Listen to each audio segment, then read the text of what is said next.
इस क्लास में 12th के इंग्लिश लघु उत्तरीय प्रश्न का अध्ययन करेंगे, जो आपके क्वेश्चन पेपर में प्रश्न संख्या 5 में 10 क्वेश्चन दिया रहता है, जिसमें से 5 ही का आंसर देना होता है। प्रत्येक क्वेश्चन 2 मार्क्स का होता है। यदि आप अभी तक इंग्लिश सब्जेक्ट का ठीक से तैयारी नहीं कर पाए हैं तो इस चैनल के माध्यम से आपको 80 मार्क्स की तैयारी करवा दी जाएगी एग्जाम से, वो भी पहले। तो आप चैनल से जुड़ जाइए। आइए वीडियो को शुरू करते हैं। प्रश्न संख्या 1 में देखते हैं, how did our ancestors true home rule. How did our ancestors true home rule. How का अर्थ होगा कैसे, आवर एंसेस्टर्स का अर्थ होगा हमारे पूर्वजों ने, ट्रू का मतलब होता है सच्चे और होम रूल का मतलब होता है गृह नियम। यानी ट्रू होम रूल का मतलब होगा सच्चे गृह नियम से।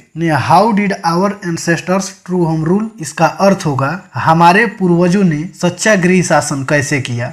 अब इसका आंसर देखते हैं हम। Our ancestors followed their simple occupation and lived independently, thus they enjoyed true home rule. कहने का मतलब है आवर एंसेस्टर्स का मतलब होगा हमारे पूर्वजों ने, फॉलोड का मतलब होगा अनुसरण किया या पालन किया, दियर का मतलब होगा अपना, सिंपल ऑक्यूपेशन का मतलब होगा साधारण व्यवसाय या पेशा, एंड का मतलब आप जानते ही हैं और होगा, लिव्ड का मतलब होगा रहते थे, इंडिपेंडेंटली का मतलब स्वतंत्र रूप से, दस मतलब होगा इस प्रकार, दे मतलब वे लोग, इंजॉयड मतलब आनंद लिया, ट्रू होम रूल मतलब सच्चे गृह नियम से। कहने का मतलब है कि our ancestors followed their simple occupation, यानी हमारे पूर्वजों ने अपने सरल व्यवसाय का पालन किया, एंड लिव्ड इंडिपेंडेंटली और स्वतंत्र रूप से रहते थे, दस दे इस प्रकार वे, इंजॉयड ट्रू होम रूल इस प्रकार उन्होंने या वे लोग सच्चे गृह नियम शासन का आनंद लिया। फिर अगला क्वेश्चन देखते हैं, why does Gandhi ji say that mind is a restless bird. Why का मतलब होता है क्यों,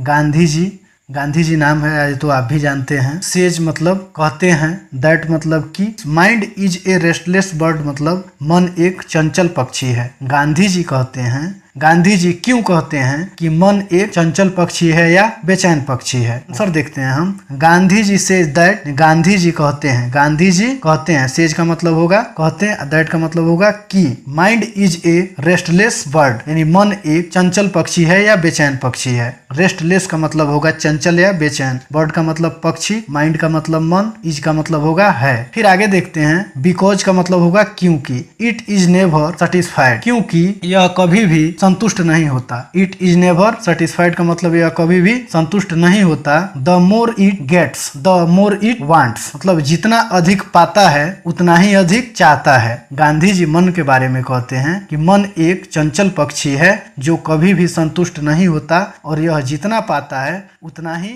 चाहता है।